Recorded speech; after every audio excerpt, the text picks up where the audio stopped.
Do you know how the world's first aircraft carrier came into being? You might think the US was the first to build an aircraft carrier. While the US was indeed the first to successfully conduct takeoffs and landings from a warship. However, the world's first true aircraft carrier in the modern sense was surprisingly built by Japan. So how exactly was the aircraft carrier born? The invention of the airplane not only changed human life, more importantly, it completely transformed modes of warfare. Even naval forces recognized the strategic importance of aircraft in naval combat. But how could aircraft be deployed aboard warships? In 1909, French inventor Clement Ader first conceptualized the aircraft carrier in his work Military Aviation. He vividly described the external design of a ship carrying aircraft and detailed the internal configuration, including a wide and flat flight deck for takeoff and landing, elevators to lift aircraft from the hangar to the flight deck, and maintenance workspaces located on the sides of the vessel to keep aircraft mission-ready at all times.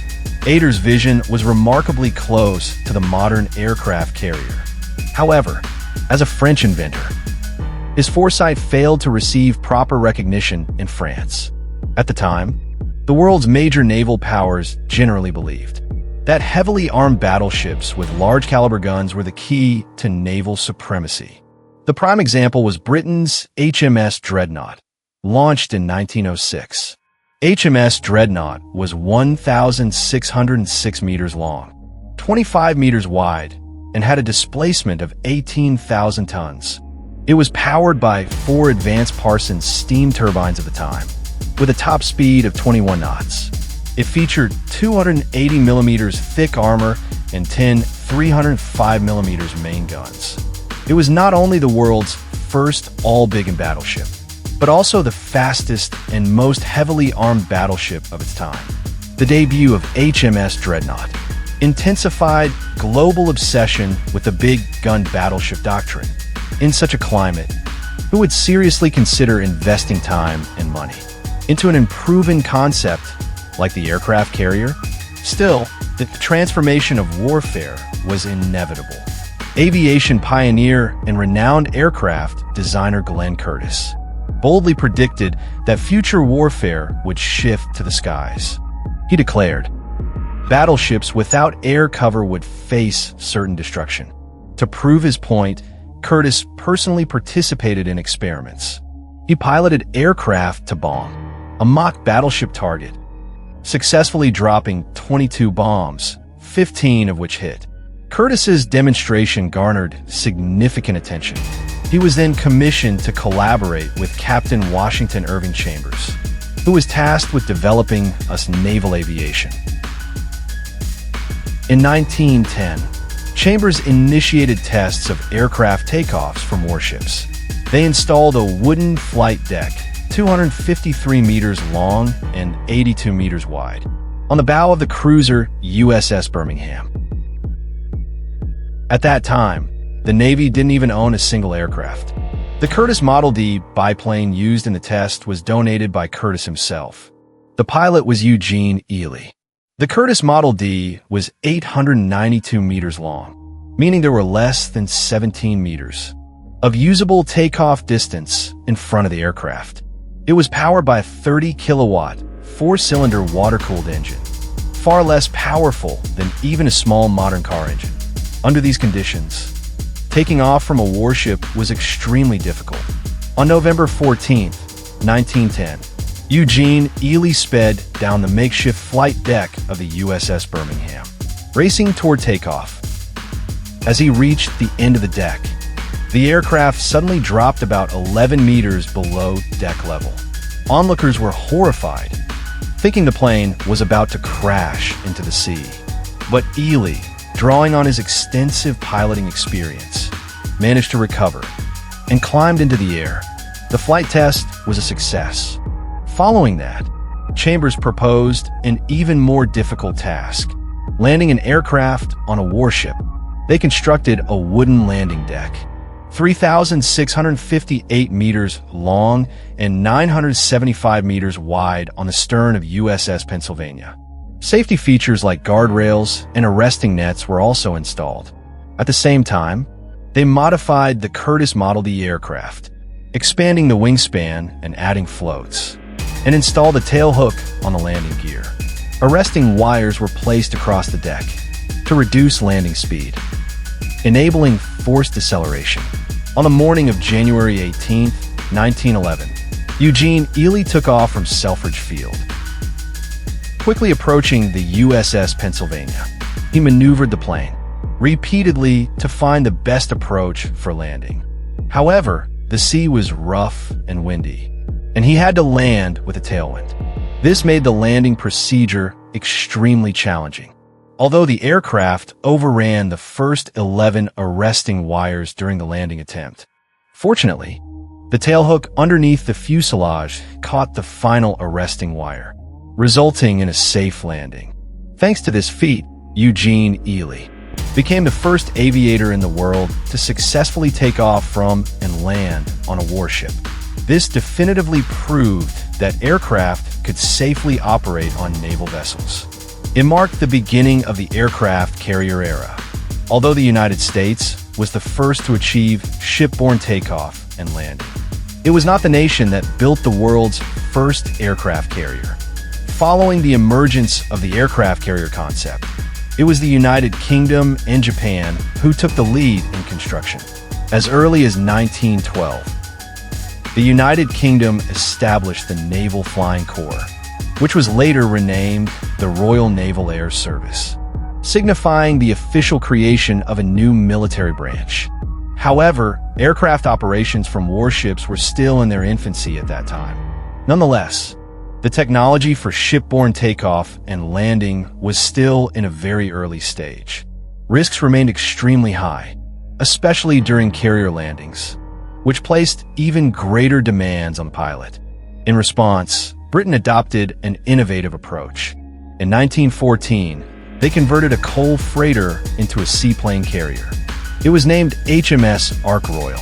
It measured 1116 meters in length and 155 meters in width. It had a displacement of 7,450 tons. The ship could carry 5 seaplanes and 2 land-based aircraft. Land-based aircraft could take off from the deck, but needed to land at shore-based airfields. Seaplane operations were relatively simpler and safer. They took off and landed on water using the carrier's onboard cranes.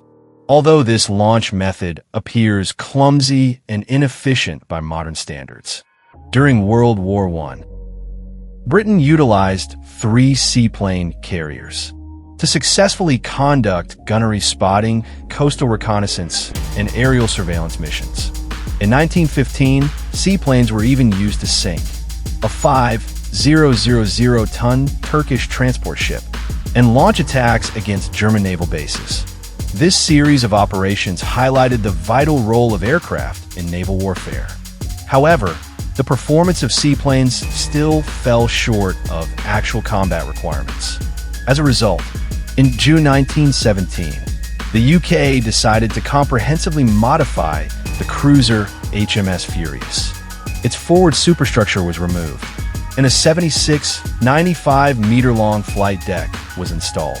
However, aircraft still had to land at shore-based airfields after takeoff.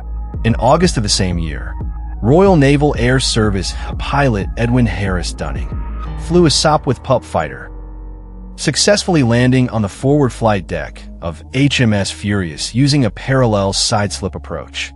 Although the ground crew had to grab the wings to bring it to a stop, making the maneuver appear highly risky. It was, nevertheless, the first successful aircraft landing on a moving warship in history, a true milestone event. A few days later, during another landing attempt, Dunning's aircraft veered off the deck and plunged into the sea, tragically costing him his life.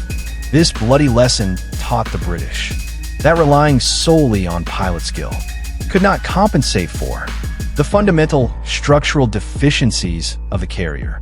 To safely launch and recover conventional aircraft on warships, a complete redesign of the carrier was required. Britain swiftly undertook a major reconstruction of HMS Furious. Key measures included removing the aft main gun and stern structure to add an 866-meter flight deck at the rear. During this process, the midship superstructure was retained. The forward deck was designated for takeoff, while the aft deck was used solely for landing operations. This layout allowed for simultaneous but separate launch and recovery. However, since the ship was not equipped with a full-length flight deck, and airflow was disrupted by the bridge, masts, and smokestacks, landing remained highly hazardous and technically demanding. As such, Furious still couldn't be considered a fully qualified aircraft carrier. Recognizing this limitation, the British were determined to build a truly functional and capable aircraft carrier, while continuing with modifications. Britain also converted a passenger liner into an aircraft carrier. This vessel, named HMS Argus, became the world's first aircraft carrier with a full-length flight deck. HMS Argus had a displacement of 14,450 tons, a top speed of 20 knots, and could carry 20 folding-wing torpedo bombers.